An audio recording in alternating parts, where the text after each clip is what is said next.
नमस्ते दोस्तों, मैं हूँ शताब्दी और आप सुन रहे हैं प्रेत बैठक। आज का स्टोरी है अस्पताल की आखिरी रात। Real feel Hindi horror story. अस्पताल की रातें वैसे ही भारी होती है, लेकिन उस सरकारी अस्पताल की तीसरी मंजिल ऐसी थी जहां रात को कोई जाना नहीं चाहता था। कहते थे उधर किसी की परछाई रहती है और कभी-कभी परछाई इंसानों के पीछे भी आ जाती है। राहुल उस दिन पहली बार नाइट ड्यूटी पर था। ठंडी हवा, खाली कॉरिडोर और पुराने पंखों की चरमराहट, हर तरफ एक अजीब खामोशी थी।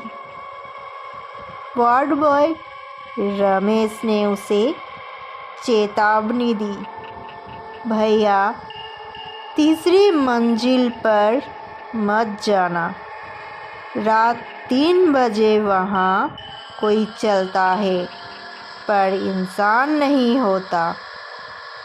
राहुल हंस दिया, रात का समय है इसलिए सबको ऐसा लगता है।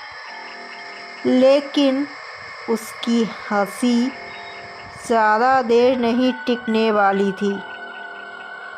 करीब रात के 2:45 पर ईसीजी मशीन ने अचानक बीप करना शुरू कर दिया। राहुल ध्यान देने पहुंचा। सब ठीक था। उसी वक्त ऊपर वाली मंजिल से किसी के तेज कदमों की आवाज़ आई। टप टप टप।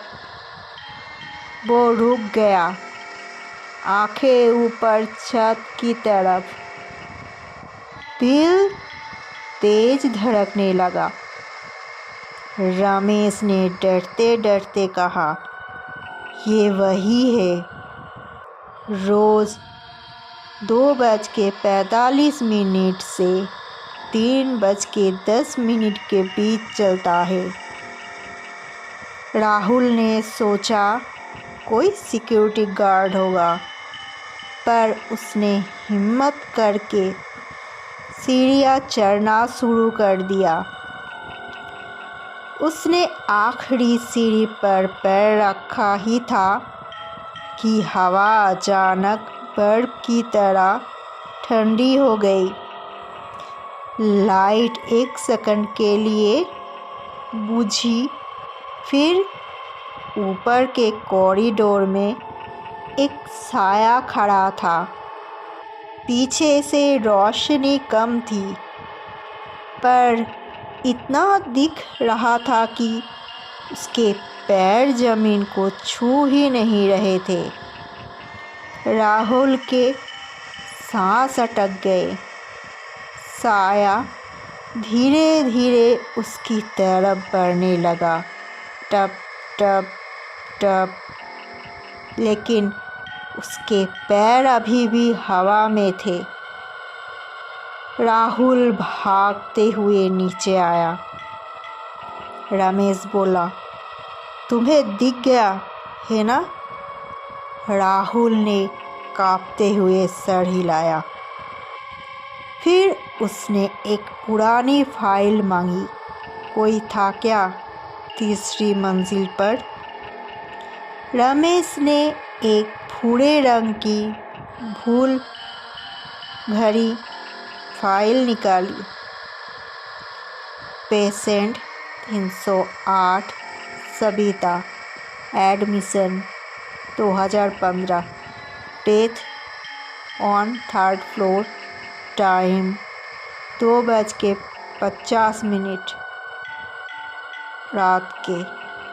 उसके नोट्स में लिखा था। मरने से पहले वो बार बार कह रही थी कि उसे कोई ऊपर ले जा रहा है।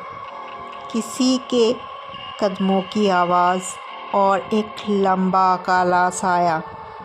राहुल की रीढ़ में सिहरन दौड़ गई। रात के 3 बजे अचानक कोने वाली स्ट्रेचर अपने आप चलने लगी। कोई नहीं था, लेकिन स्ट्रेचर सीधे तीसरी मंजिल की तरफ बढ़ रही थी। राहुल और रमेश दोनों के पैर कांपने लगे। स्ट्रेचर रुककर दीवार की तरफ गई और धीरे धीरे उठकर दीवार से सट गई। ऐसा लगा कोई अदृश्य हाथ उसे धकेल रहा हो। फिर सीढ़ियों पर वही आवाज़, टप टप टप। लेकिन इस बार आवाज़ नीचे की तरफ आ रही थी। राहुल ने धीरे से पीछे मुड़कर देखा। कॉरिडोर के अंधेरे में वही साया, इस बार और भी लंबा। उसके बाल हवा में उड़ रहे थे और वो सीधे राहुल की तरफ आ रहा था, बहुत तेज़ी से। अगले पल राहुल बेहोश हो गया। सुबह उसकी आँख खुली तो वार्ड बॉय बदल चुके थे।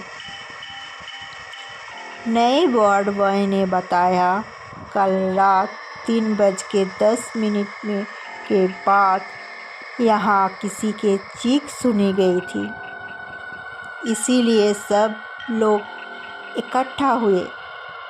आप बेहोश मिले थे और तीसरे मंजिल का कॉरिडोर पूरी तरह से गीला था, जैसे कोई वहाँ से घसीट कर ले गया हो।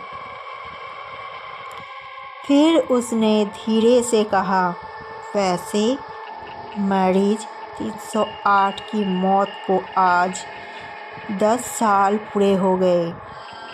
हर साल इसी तारीख को उसका साया तीसरी मंजिल पर दिखाई देता है।